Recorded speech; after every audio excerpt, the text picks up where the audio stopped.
Is anyone ever kind to me? And then the past left me. And I'm like, no. I cried.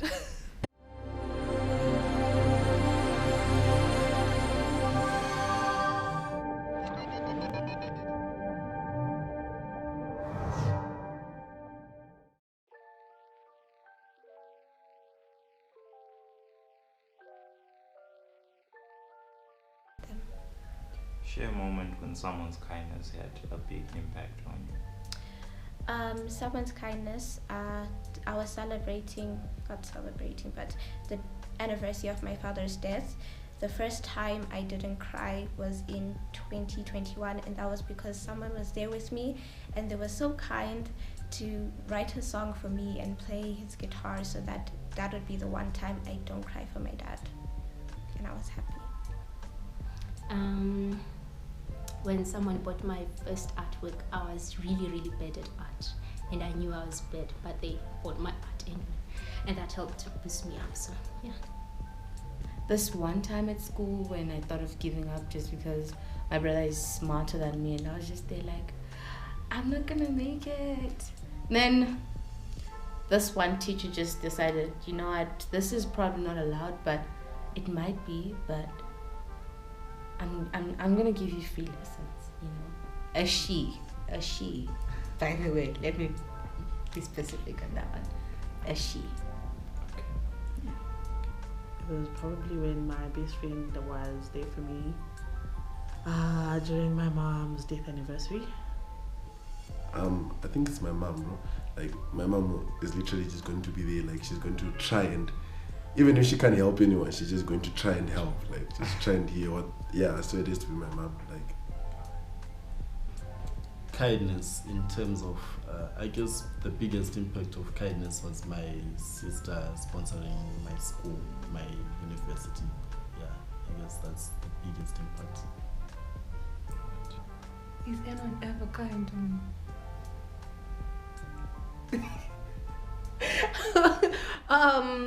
When I first met Kylie, yes.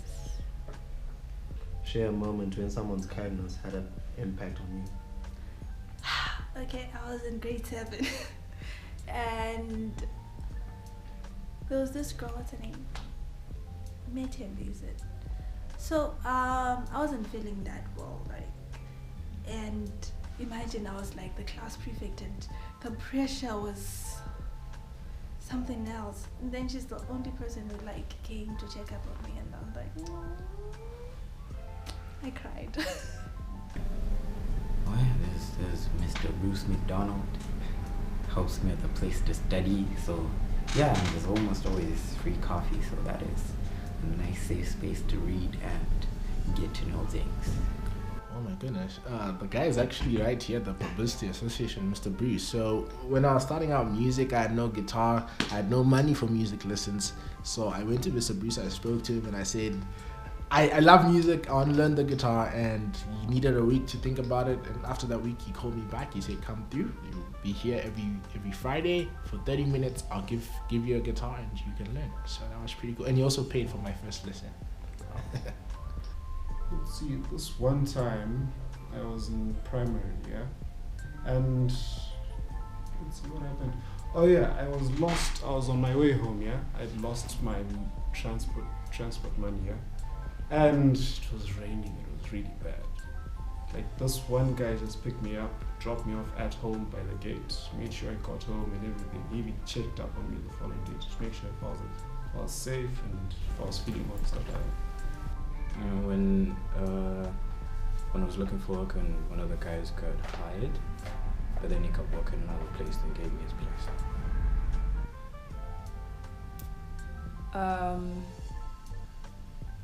Well, my mom is the kindest person I know. She's always giving out to people. Someone's kindness. Okay, so there's a time I was supposed to travel to Harare, the capital city, and then the bus left me. Okay, I arrived late.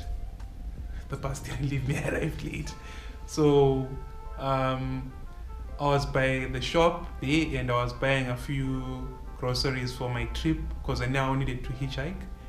and unfortunately I'd run out of coins for buying a plastic bag, and then the lady at the till she just gave me. So it was that kind gesture that was like, she just didn't know me, she saw me then, but she saw that I'd run out of change and she gave me the plastic. So motivated me to go catch on the bus. So yeah. When I was lost, when I was still young, when I was coming from school and I get lost and someone helped me get home. I think I could go back to when I was hopeless, and I didn't know what to do. I was down, and because of the secular friends that I had that one person that would always lift me up emotionally, mentally, all that stuff, and would always tell me that life doesn't end here. You're still young. There's more to pursue. I got marked in the yesterday, was it? No, 2 years back. I was I had knocked off from work. I'm a cycle commuter, so I got marked by the Centenary Park. Someone picked me up on my way back home. I walked back home. It's about 7 kilometers from the park. Someone picked me up on the road, and further to that, I was taken to the hospital by another person, right? And these are not people related to me. These are people that that just know me, And then further to that, because everything I had was stolen, phone, bicycle, everything. Some friends offered me a bicycle, replaced the bicycle that I lost, and then they offered. So that's one of many kind instances I've encountered. Well, when I actually made a friend, I had gone to the school interview at Kadoma. So basically everyone there speaks in Shona. So I was literally the only individual. So it was hard for me to find any friends. But then I found someone who was willing to accommodate me. So we found a common ground to speak in English. So well, my aunt, she gave me her phone, and at that time I didn't have a phone. So it was really amazing to see that even though we aren't as close as most family members are, in terms of my family, she had the capacity to give me something that she really held with her heart and gave it to me.